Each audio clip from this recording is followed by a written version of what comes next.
Chinese weapon systems performed below average. Bharat के operation सिंदूर के बाद अगर कोई देश सबसे ज्यादा टेंशन में है तो वो पाकिस्तान नहीं बल्कि चीन है। हाँ, ट्रंप चाहता है इन्वॉल्व होना, लेकिन ट्रंप के चाहने ना चाहने से क्या होता है? मैं पाकिस्तानी हूं, आपसे बात कर रहा हूं। ट्रंप के चाहने ना चाहने से क्या होता है यार?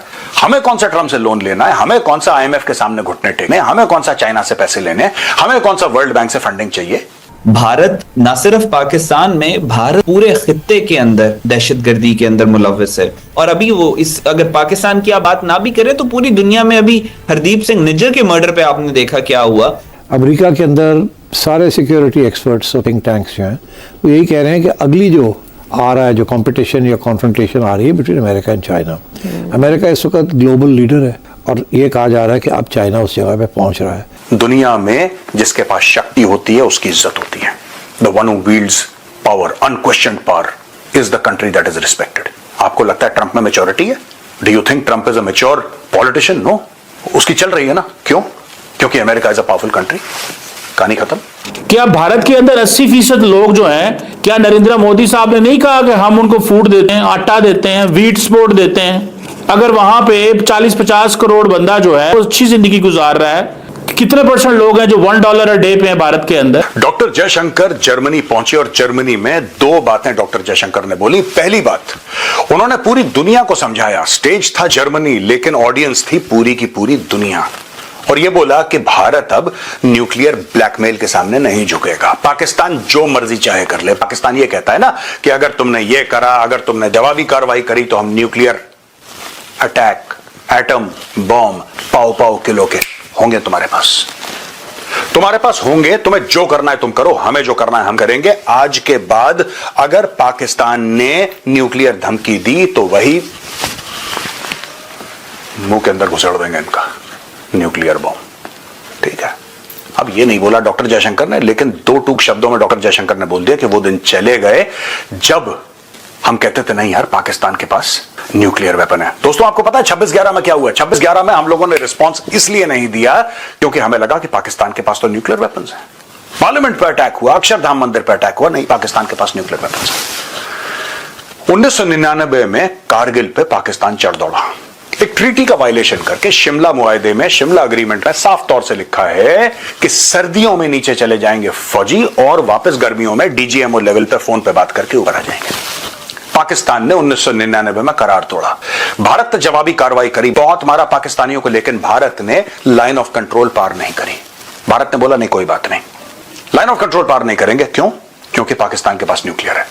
ऑपरेशन सिंदूर का सबसे बड़ा जो टेक अवे है दोस्तों, सबसे बड़ा टेक अवे ऑपरेशन सिंदूर का कि ये न्यूक्लियर धमकी को हमने बिल्कुल धुआं धुआं कर दिया।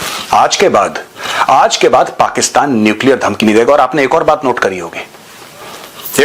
करी होगी, दोस्तों आपने, कि जब से ऑपरेशन सिंदूर शुरू हुआ है तब से न्यूक्लियर के मामले में पाकिस्तान ने चू तक नहीं करी।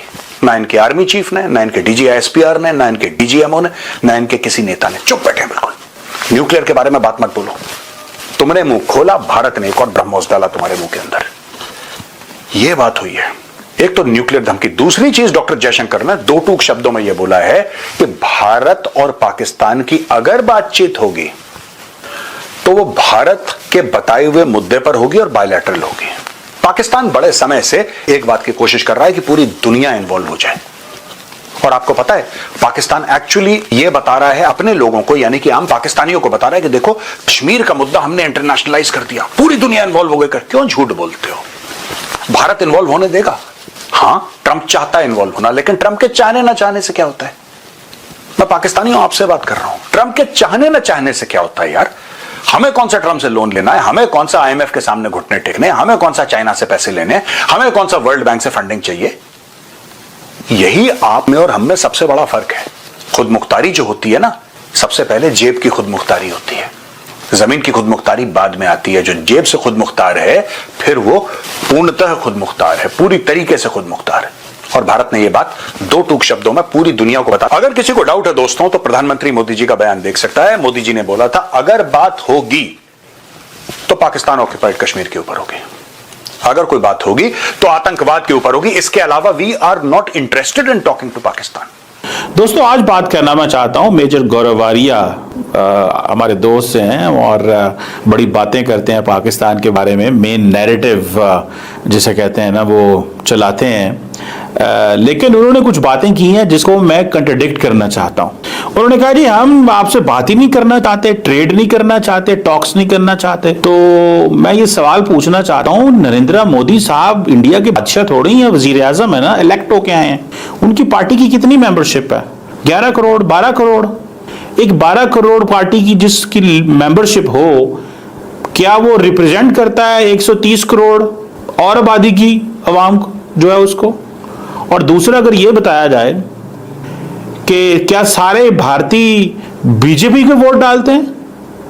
ये नॉर्थ में तो चलो एक ट्रेंड है, और भी जगहों पे ट्रेंड है, तो क्या मोदी साहब को ही सारा भारत वोट डालता है? क्या मोदी साहब ने 400 सीटें ले ली थी? तो जब मोदी साहब कहते थे कि आओ गुर्बत से लड़ें, तब क्या बातें होती थी?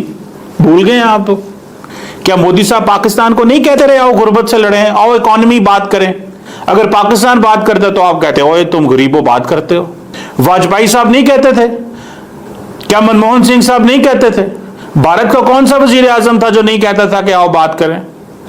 मुझे अच्छी बात है कि आप लोगों के जज्बात और खून को गरमा रहे हैं, लेकिन मुझे सिर्फ इस सवाल का जवाब दे दे, भारत का कौन सा लीडर है जो ये नहीं कहता रहा कि पाकिस्तान से ट्रेड करनी है? मुझे उस बंदे का नाम बताएं। जब भारत में कहता है कि अफगानिस्तान के साथ ट्रेड करनी है, हमें रास्ता गुजरने दो, तो वो क्या है? वो भीख, उसको मैं भीख कहूंगा? मैं तो नहीं भीख कहूंगा, क्योंकि मैं ऐसे अल्फाज नहीं बोल सकता। ये मैं मेजर गौरव साहब को बता रहा हूं। दूसरी तरफ, क्या भारत के अंदर 80% लोग जो हैं, क्या नरेंद्र मोदी साहब ने नहीं कहा कि हम उनको फूड देते हैं, आटा देते हैं, व्हीट सपोर्ट देते हैं? अगर वहां पे 40-50 करोड़ बंदा जो है वो अच्छी जिंदगी गुजार रहा है, कितने % लोग हैं जो $1 अ डे पे हैं भारत के अंदर? सो ये कहना कि जनाब हम तो बहुत दूध और शहद की नहरें बह रही हैं, और ये पाकिस्तान को महसूस करवाना कि जनाब आपके तो बड़े बुरे हालात, आप तो हमसे कारोबार, वो वज़ीर आज़म साहब का स्टेटमेंट चला रहे थे अपनी एक वीडियो के अंदर, Kashmir water trade middle east जो है वो टेररिज्म पे बात करना चाहते हैं। अगर मैं आपको सच्ची बात बताऊं तो पाकिस्तानियों को पता है भारत से ट्रेड नहीं हो सकती। ये जो ट्रेड का लफ्ज है ना, ये इंटरनेशनल ऑडियंस के लिए है।